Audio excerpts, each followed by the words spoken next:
going on, everybody? This is Gabriel Jones giving you a drop of sun any chance I get. And I'm so glad to be filming another one of these after 3 weeks of silence. I've been doing a little bit of late summer vibing this past month, but I am thrilled that I'm going to be recording my first episode for August. I figured it would be wise to sort of let the entire first half of August play out first and then discuss all the releases or the ones that really stood out to me. Because here on the Gabriel Jones channel, we like to be technical, so I hope you can forgive me for that. Anyway, I'm very happy that I'm going to be discussing my first rap album in this series. It's a little bit of a weak point for me, but I think I can see it through. And like always, we're going to be discussing the For to Blast singles as well as a new artist that I think is worth giving attention to. It's the very last month of summer, and we're going to kick it off just right here on the channel. So I hope you can get comfy by the pool wherever you are right now, because the sun is up for the summer.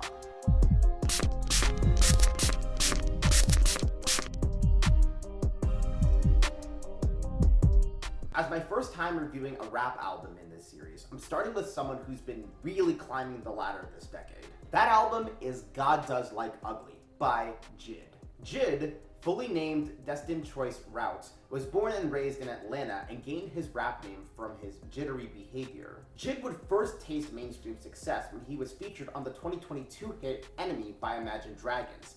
I'll admit, not the best place to begin my research. I don't need to express my feelings on Enemy since I've already done it before, but I can say this man deserved a proper exploration. After talking with some friends about JID, they made a few recommendations to me. I decided to listen to DiCaprio 2 first, and I was very impressed by his rapid flow and clever lyricism. Aside from poverty and relationship struggles, the record shows JID rapping about his rise to fame, showing off his skills and letting MCs know he's arrived. The next album I was urged to stream was The Forever Story, and it definitely stood out to me more. This record, for most of its runtime, takes on a darker tone, with JID reflecting on his newfound fame and what state his life was in before the big break. He's able to use so many fascinating storytelling techniques, all which build up to an edifying climax where he realizes the journey to stardom really was worth it. JID seems like such a fascinating figure to have in rap, and if God Does Like Ugly is anything similar to those other albums, I'm in for quite the journey myself. We'll get back to JID in a few moments, but for now, I want to talk about my 4 to blast for this episode. These are the singles that I think could do a lot to shake up the charts and really wow some listeners. I think they're deserving of streams, and you should listen to what I have to say about them. So without further ado, why don't we get right into that? First on deck is Demi Lovato's Fast. Now, I understand this particular song isn't having great streaming numbers, but I still implore people to give it a listen. Fast is meant to be a return to EDM for Demi Lovato, who released plenty of these songs in the late 2000s, most notably Heart Attack. Here, the power vocalist finds herself in the middle of a club getting flirty with someone hot, and she entices them to raise the intimacy to another level. Futuristic and brisk, the production of Fast is truly immaculate, with the beat sounding like we're speeding down the highway with the date in the passenger seat. The bass line drop contrasts well with her strong voice, and the second half allows her to flex her abilities. This may be just a personal taste of mine, but I'm fast to liking this song. Now, I'm going to talk about No Cap by Disclosure and Anderson .Paak. Disclosure is one of those artists you always need a reminder of how much they can slay. They captured the world with Latch and have been important staples in EDM ever since. This month, they joined forces with one of hip-hop's greatest virtuosos and dropped No Cap. Anderson .Paak essentially serves as the party MC for this club banger, enticing the people to get to the center of the dance floor and let loose. Disclosure are able to deliver a solid techno beat, quite reminiscent of their earlier material in 2012. The lyrics don't offer any groundbreaking substance, but Anderson .Paak's carefree attitude really sells them. No Cap is the perfect jam for any parties or gatherings, especially for those who look for some late summer grooving. One artist who's taken quite the journey this year is Khalid. The El Paso-based singer has come out as gay, and it's been really touching to watch him connect with his true self. This newfound identity is already being reflected in his music, with the song In Plain Sight. This gem shows Khalid raging out at his partner for secretly seeing someone else. He adopts a more peppy beat, which is a steer away from his slower, more crooning songs. Of course, he needs to look glamorous when telling off his trifling lover. What's most interesting, though, is the outro for In Plain Sight, where Khalid repeatedly sings "Okay, okay, okay" over a very ominous synth beat and with an intimidating delivery. Perhaps it shows that he's letting that anger overflow, Whatever the case, this song proves Khalid is allowing his craft to head in a more colorful direction. This last entry is pretty unique since I had never heard of the band Wolf Alice prior to recording this episode. I guess I was pretty oblivious to their existence within the indie rock scene, but I can say their latest single, White Horses, was a delightful surprise. After a hefty amount of build-up, we're treated to lyrics about the main protagonist vowing to fulfill a destiny of self-discovery. The song does a thorough job at evoking woodland imagery, like being wrapped by tree branches and feeling free like a leaf in the wind. While Joel Amy is the lead singer, Ellie Roselle also provides some enchanting vocals to make White Horses feel truly edifying. Not bad for a first-time introduction, Wolf Alice. Be sure to give all of those singles a shot, because I had a lot of fun with them, and I think you will as well. With all of that said, we can now return to discussing JID and his third studio album, God Does Like Ugly. If I were to be candid, going into this review made me feel a bit nervous.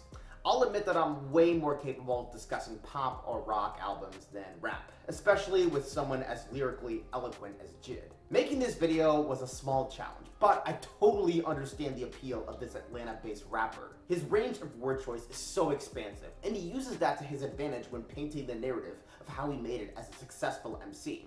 He reminds me so much of Kendrick Lamar with his storytelling abilities. It might be a little much to say he's on the same level as Kendrick Lamar, but you can never see into the future.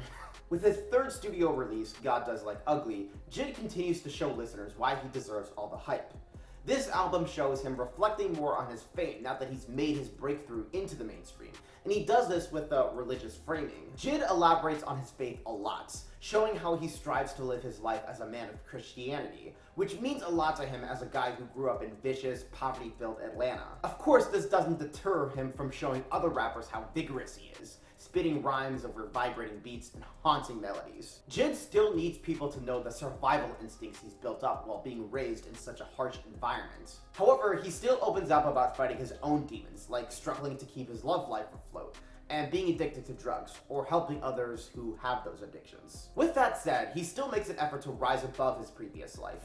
JID understands that finding peace within yourself and spreading that peace through the world with the power of music can make him build a stronger connection with the Lord. In conclusion, JID deserves much better chart success than Enemy. Like I said, I was challenged a little bit with this review, but I think I was able to stick the landing. I hope y'all are impressed. Now I'm gonna end this video like I always do with my artist on the rise. This is the brand new artist, or a fairly new artist, that I'm giving a shout out to because I think they could do a lot to shake up the industry and wow the masses. I had fun listening to them, and I think you guys will as well. So without further ado, my artist on the rise for this episode is Only the Poets. Consisting of 4 members, Tommy Longhurst, Andrew Burge, Clem Cherry, and Marcus Yates, Only the Poets formed in Reading, England around 2017 and have been releasing music ever since.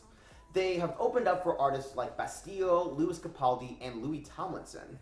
The band is known for producing high-tempo pop rock tunes that explore heartbreak and desire, giving their sound an honest, melancholic aura. The song they've released this month is called Guess She's Cool, where the lead singer Tommy finds a new girl to occupy his time with, and while he finds her satisfactory, he still longs for the day he can be united with his true love again. It makes you feel like you're wandering the night streets with reflection. My favorite portion is the piano outro, giving us that last piece of wistfulness. You can definitely hear traces of the script, so I would say these guys have some good writing to share. Like seriously, trust me guys, Only the Poets have so many great songs. This one song called Over and Over is especially worth your time. And with that out of the way, we're just about wrapped up here. Thank you guys so much for joining me on another episode of The Sum Up. I hope you are having fun with these. I sure am. It's really helping me flex my writing, and I couldn't be more energized to make these. I know it took me a while to produce this one, but I needed that first half of the month to really give me some stuff to work with.